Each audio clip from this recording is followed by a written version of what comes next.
Hi guys, ArchieLuxury, and who do I recommend in America? In America, who do I recommend for quality pre-owned wristwatches? David SW, David SW, David SW. Go to davidsw.com. He is the best, the greatest pre-owned dealer in all of the United States of America. David SW, David SW, David SW. Hi guys, ArchieLuxury reporting from the Rainforest Tour nearest you. Have fun guys, Rainforest Tours. Hi guys, ArchieLuxury on the Paul Pluta channel. I'm doing a paid review. This is a paid review for Nick. Paid review 21QB86. 21QB86. Quick wristwatch check. Rolex Submariner. Hi Arch, I'm seeking your pontifical watch advice before I proceed any further in rebuilding my watch collection. I'm a 53-year-old software engineer originally from the UK, currently working online as an English IELTS exam coach and living in northern Thailand. Call me Nick, I'm not fussy. Nick or Nicholas, I'm not fussy. It is difficult to reliably source watches in Thailand because there seems to be no pre-owned watch dealers of any repute out here.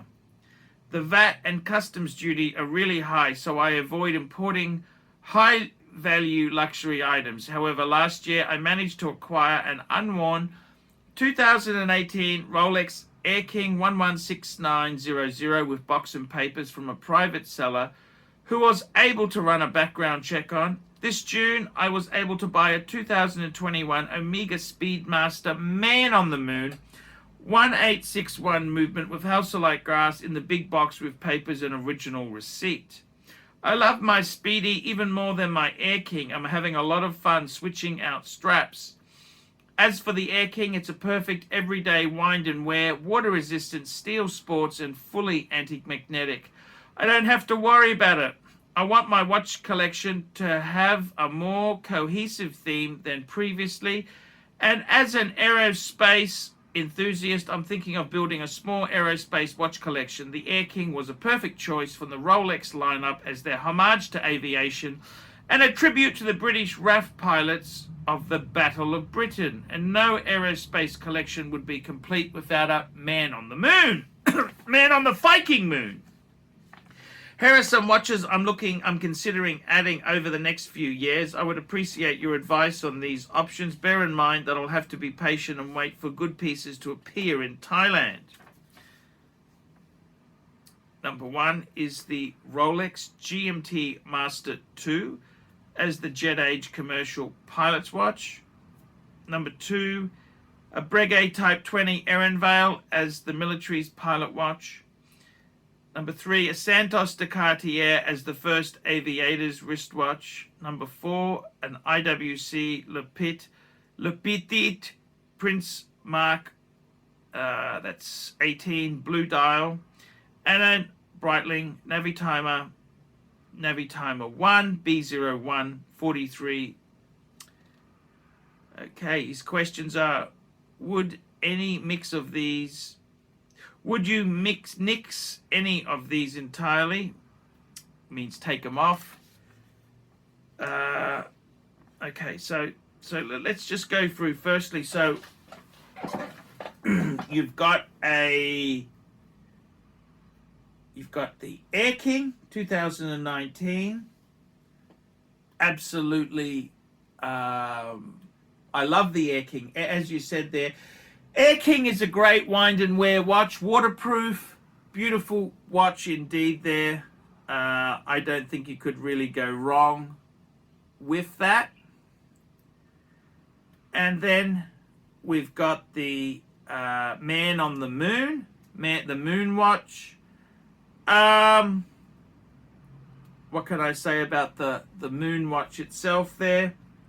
Look, I think when you say 2021, it's the papers were dated 2021. That's what I would say. It's a great watch. I've got a 1861 myself. I love it. I'm not going to ever let that go. I love that watch. I know exactly what you mean. The Moon watch, it can be better than the Rolex. I know what you mean. I know exactly what you're saying there. I think as a rule, it's very nice to have some themes.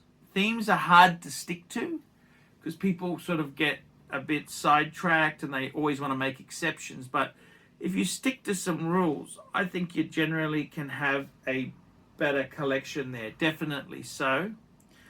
Look, in Thailand has got a lot of good watches available. It's not quite as bad as you say there. Bangkok. You can go. Bangkok has got many watch dealers there. Obviously, you've got to do a bit of your homework, but I haven't found them to be that bad.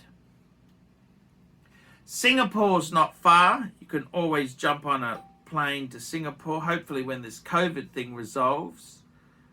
Now, okay, so let's have a look here. So let's go through your list and just see. So firstly, the Rolex GMT Master 2, 100%. That's really very, very famous. It was a watch designed, legend has it, for Pan Am. So I'd say definitely a lot of choices there. You can go for pre-ceramic, ceramic. There's a lot of good choices there. The GMT Master, whether it's a 1 or a 2, doesn't really matter. I would say that's a great choice as an aviation watch. Just take your time. They're expensive. Number 2, the Breguet Type 20. Absolutely agree, yes. Very good value for money, the Breguet. Beautiful, high-end, not at a ridiculous money. Breguet second-hand is I've owned a few of them. Just make sure you get one that's in reasonable nick, because sometimes on the bezel itself, it's got a turning bezel.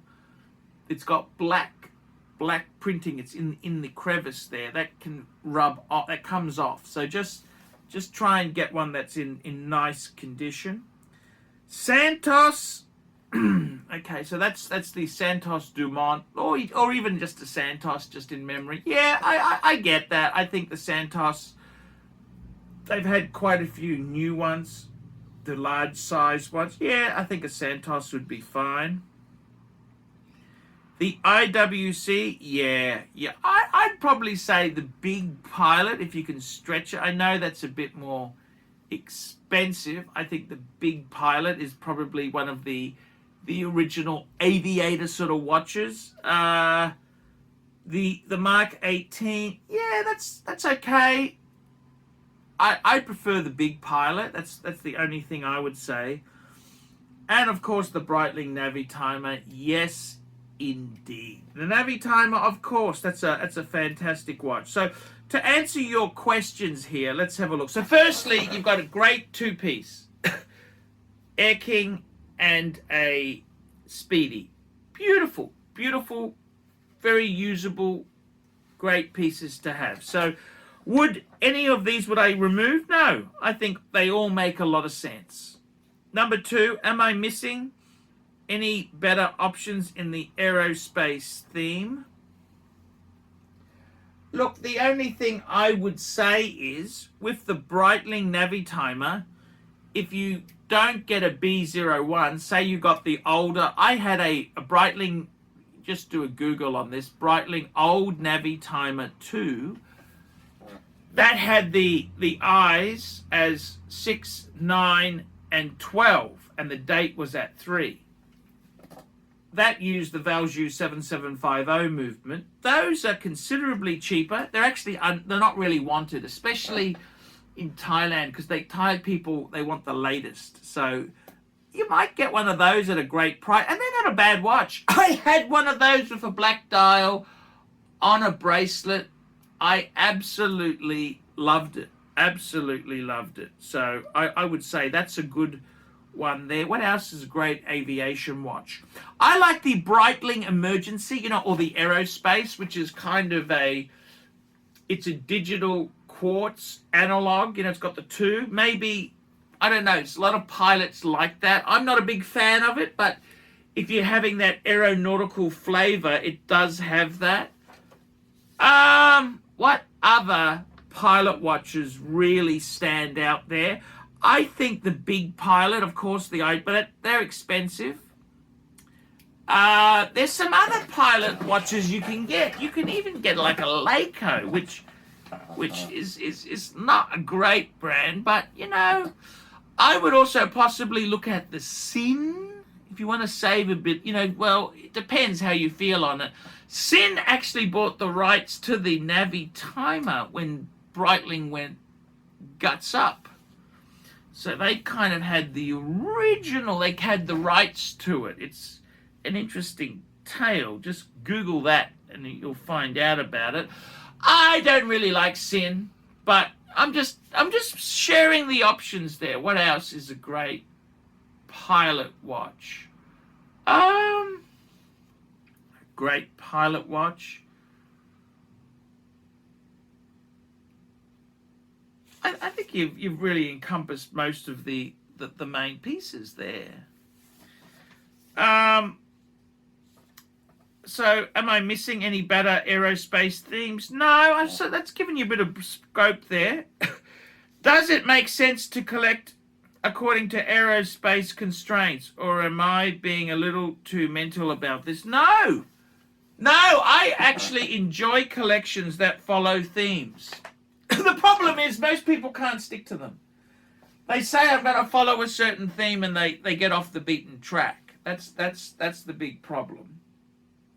I love a theme. I love themes. I love to have some themes there. Steel sports, aeronautical, or divers. You know, you have your themes. I like that. I think that's a great way to go. I think it gives you some really good character. Now you go on to say, I'm not sure I really would love the IWC or the Breitling, but the Cartier would double nicely as a dress watch, especially in the medium size. What do you think, Arch? No. I think IWC, they make some great stuff. I've enjoyed owning IWC. No, I definitely... Breitling, I think you're going to enjoy Breitling. I went through the Breitling phase myself there, and they're actually quite fun. I enjoyed Breitling. No. I think IWC is a great brand. Breitling's great. Cartier, I think you're going to love that as well. It's nice to try different flavors, okay? It's nice to try different flavors. I don't have a problem with that. My other option would go for a predominantly Omega collection because I love Omega. No. I think I would seriously, I reckon that aeronautical theme collection is amazing. That's a great way to go. That's fantastic. What's wrong with that? I think that's really cool. I love Aviation. The other one is, sorry, just the top of my mind there, it's not really my cup of tea, but Longines had the Lindbergh. That was one of the first aviation watches. So Longines reissued the Lindbergh, and they got a few reissues of it. So I reckon a Longines Lindbergh, I know it's not true luxury, it's a pseudo sort of luxury, but that'd be another one. Sorry, just had that came off the top. Just recalled that. I think it's great to have an aeronautical theme. 100%. I love it. And you don't have to do it all in one day. You don't have to race out and get it all. You can take your time, but you know, I think the fun with watch collecting is building a good collection over time. I think that is very enjoyable. I think that's enjoyable. So no, I think that's a great. I salute you for doing that. I think it's a fantastic way to go. No, I got no problems whatsoever. I I like to have some rules. It's very nice to have rules and build the collection with a certain theme. And you can always change the rules later. You know, that's kind of, but I think you got a good start. The Air King and the Speedy, they're two beautiful pieces. Nothing wrong with that at all. Okay, guys, I'm wrapping that up. That's the video for today. Like, subscribe, and tell your friends, and I will see you in the next one. Remember, I can't survive on Google Ads alone. I desperately need more paid reviews to get surviving. So please get a paid review done today. And don't forget Patreon. You can sponsor me for as little as $1 a month, and it helps me. Hey guys, check out one of my best friends, Jamie Opulence, on YouTube. Just go to Jamie Opulence on YouTube. A fantastic channel from my good friend Jamie. Check it out, guys. Hey guys, ArchieLuxury. Guys, I want to introduce a new service to you. ValueYourWatch.com. Proud supporters of ArchieLuxury. No seller's fees, no buyer's fees. That's right, guys. This is a trading platform to buy or sell watches. You can start selling for free. That's right. We advertise our paying for our paying subscribers on Google, Facebook, Instagram, LinkedIn. It's a global platform. That's right, guys. Get $50 off the annual subscription by applying the coupon Archie when you check in there. But guys, you can try this for free straight away. Guys, you can start listing watches. ValueYourWatch.com. Give it a try and tell me what you guys think of that. All these neck just wanna be a mini me. All these neck just wanna be a mini me. All these neck just wanna be a mini me. Feeling me, any me. All these neck just wanna be a mini me. All these neck just wanna be a mini me. All these neck just wanna be a mini me. Feeling me, any me. All these neck just wanna be a mini me. All these neck just wanna be a mini me. All these neck just wanna be a mini me. Feeling me, any me. All these neck just wanna be a mini me. All these neck just wanna be a mini me. All these neck. Like, subscribe, and tell your friends, and don't be afraid to get a paid review. $50 for a paid review. It helps me stay full-time on YouTube, and I will see you in the next one. $50 paid review. I can't survive on Google Ads. I need your support. And guys, you could also sponsor me on Patreon. Patreon allows you to pay as little as $1 a month to keep me on YouTube. Hey guys, ArchieLuxury. Who do I recommend for watches in Brisbane and Sydney? Vintage Watch Co. That's correct. Vintage Watch Co. in Brisbane Arcade in Brisbane and the Strand Arcade in Sydney. Vintage Watch Co. Brisbane and Sydney. Ronnie, I've known him since the late 90s. Ronnie is a top bloke. Luke is a great guy. Vintage Watch Co. That is who I recommend in Australia. Check out Vintage Watch Co. and the guys' amazing range of watches. They also do service and repairs. Vintage Watch Co. That is where the Pontiff goes. You know, some of my Pateks came from Vintage Watch Co. That's right, guys. Vintage Watch Co.